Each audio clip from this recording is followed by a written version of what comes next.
Este es el peso osmolar de cada cavidad que conforman nuestro organismo y su contenido de líquido. Bien, ahora que ya hablamos un poco sobre la osmolaridad y tenemos un poco más claro estos conceptos, ¿qué pasa o qué ocurre dentro de nuestro cuerpo cuando hay más cantidad de solutos o de electrolitos dentro de una o fuera de una cavidad? Conocemos ya lo que es una solución hipotónica, con lo que hemos hablado. Una solución hipotónica va a ser la que tenga menos concentración de solutos. Como podemos ver en este gráfico, vemos que fuera de la célula va a haber solo un catión, mencionémoslo un sodio, pero dentro de la célula va a haber aproximadamente 6. Entonces, el líquido, ya se habló que la osmolaridad va a pasar a donde haya mayor cantidad de solutos. Entonces, el líquido que está fuera de la célula va a ingresar a la célula para tratar de equilibrar este desequilibrio hídrico que existe. ¿Y qué vamos a tener como resultado? Vamos a tener resultado que la célula se hincha y crezca, aumente su tamaño. Soluciones isotónicas hace referencia a que exista la misma cantidad de solutos dentro y fuera de una membrana o de una cavidad. Como vemos en este ejemplo, existen la misma cantidad de solutos, entonces va a haber un equilibrio y el agua se va a mantener constante y no va a pasar a ninguna de las dos cavidades. ¿Qué va a resultar a nivel celular? Tenemos que la célula se va a mantener en sus condiciones normales. Estas soluciones externas que se manejan en medicina, que son isotónicas, las más conocidas tenemos lo que va a ser la solución salina al 0.9%, es decir, estas soluciones tienen una osmolaridad isotónica, tienen la misma cantidad de solutos que líquidos en comparación con nuestro organismo, y al momento de usarlas, esta no va a alterar el equilibrio hídrico.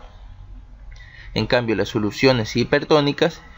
tenemos que va a haber más cantidad de solutos en un lado de la membrana, como vemos fuera de la célula, en el intersticio, y dentro de la célula va a haber menor cantidad de solutos o electrolitos. Lo que va a pasar es que el agua dentro de la célula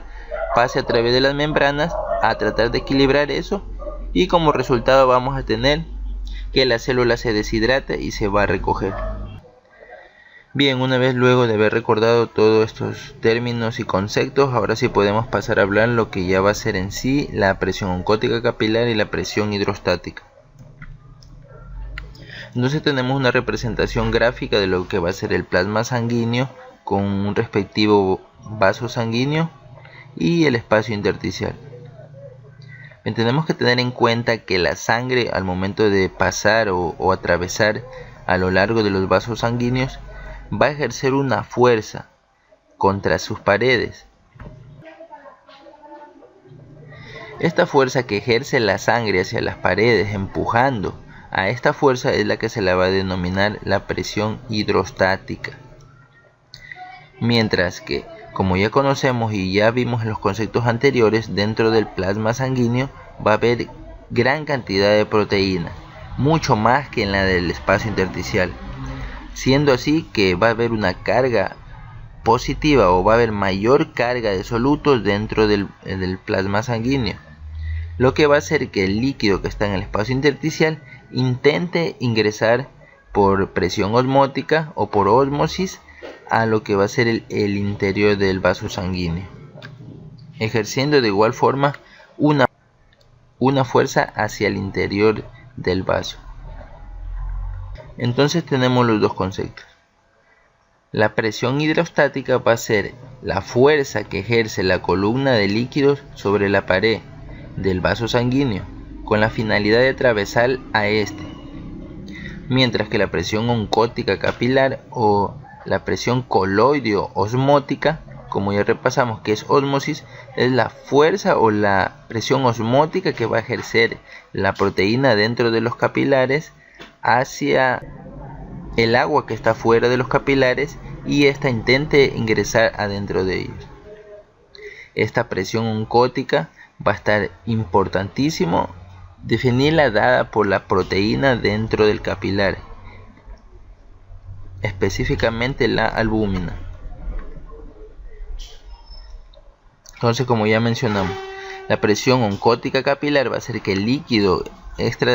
intersticial intente ingresar dentro del capilar, mientras que la presión hidrostática ejercida por el paso de la sangre a través de los vasos va a ejercer una fuerza contraria a ella,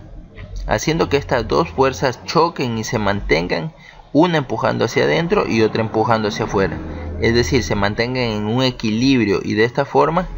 el líquido no ingrese dentro del capilar. Dado que, como ya mencionamos anteriormente, la proteína le da una diferencia osmolar de 1 miliosmol al plasma sanguíneo, esto haría que en condiciones normales el líquido que está en el intersticio ingrese dentro del plasma sanguíneo, lo que va a ser contrarrestado por la presión hidrostática, que es la fuerza que ejerce la sangre contra la pared del capilar, y de esta forma mantenerse equilibrado. A esto es lo que hace referencia los conceptos de presión oncótica capilar y presión hidrostática. Resaltamos que si una de estas dos fuerzas se altera, es decir, por alguna razón disminuye la presión hidrostática o disminuye la presión oncótica capilar, como sucede en algunas patologías cuando hay gran pérdida de proteína, esta proteína se pierde por algún mecanismo, sale de los vasos sanguíneos, va a disminuir la presión oncótica, entonces no va a haber atracción de agua desde afuera del capilar, en este caso el intersticio, hacia su interior, por lo que la fuerza hidrostática va a predominar, y al momento de empujar el líquido hacia las paredes de los vasos sanguíneos, como ya mencionamos, estos son muy permeables, el agua saldría del capilar, produciéndose disminución del plasma y llevándonos a lo que se conoce como hipovolemia. Estas fuerzas que acabo de mencionar se las conoce también como las fuerzas de Starling, y se van a encontrar en lo que va a ser el capilar y el intersticio como presión hidrostática capilar, presión oncótica capilar, y de igual forma presión intersticial hidrostática y presión intersticial oncótica. Estas van a estar jugando una con la otra, manteniéndose en equilibrio mientras estén en condiciones normales, para que se mantenga una homeostasis. Cuando se produce una alteración en una de estas fuerzas, como ya se lo mencioné anteriormente, es que se producen algunas patologías o acumulaciones de líquidos, como se puede ver en la imagen. Tenemos lo que es el derrame pleural. Más por lo general es cuando aumenta la presión hidrostática, la presión pulmonar.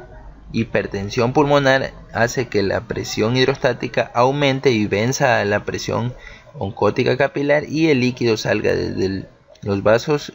sanguíneos hacia las cavidades, produciéndose en algunos de los casos esta patología, que también puede ser producida por otros mecanismos que ya intervienen en otros temas, pero en realidad esta es una de las causas. Mencionamos también lo que va a ser la ascitis, que es producida por lo general cuando hay un daño hepático. Lo que tiene que ver con la proteína, el hígado no sintetiza o no metaboliza bien lo que es la proteína, por lo que los niveles de proteína plasmáticos van a disminuir, cayendo la presión oncótica capilar y predominando la presión hidrostática, haciendo que el líquido de los vasos comience a salir y se acumule en la cavidad. Y también tenemos las anasarcas, que van a ser edemas generalizados, principalmente por las tres causas más comunes, que van a ser problemas cardíacos, hepáticos y renales. Hepáticos, como ya lo mencionamos anteriormente, y a nivel renal es cuando el riñón está dañado y pues se produce una pérdida de proteínas por filtración en el riñón. Disminuye la presión oncótica capilar y es sobrepasada por la presión hidrostática, y por lo que comienza a producirse salida de líquido de los capilares hacia el espacio intersticial. Y bien, en general este ha sido el punto al que se quería llegar en explicar lo que es la presión hidrostática y la oncótica capilar, pero para poder llegar a esto tenemos que explicar algunos conceptos que son de vital importancia para poder tener un mejor entendimiento de esto. Bueno, y de esta forma estamos concluyendo este video, el cual se lo realizo gracias a varios comentarios de suscriptores y de personas que miraban el video y daban como sugerencia eliminar la música. Entonces procedimos a realizar este video agregando algunas cosas más, y espero que les haya servido de mucho y les pueda ayudar en comprender mejor estos temas y les vaya bien. Entonces con esto concluimos y hasta la próxima.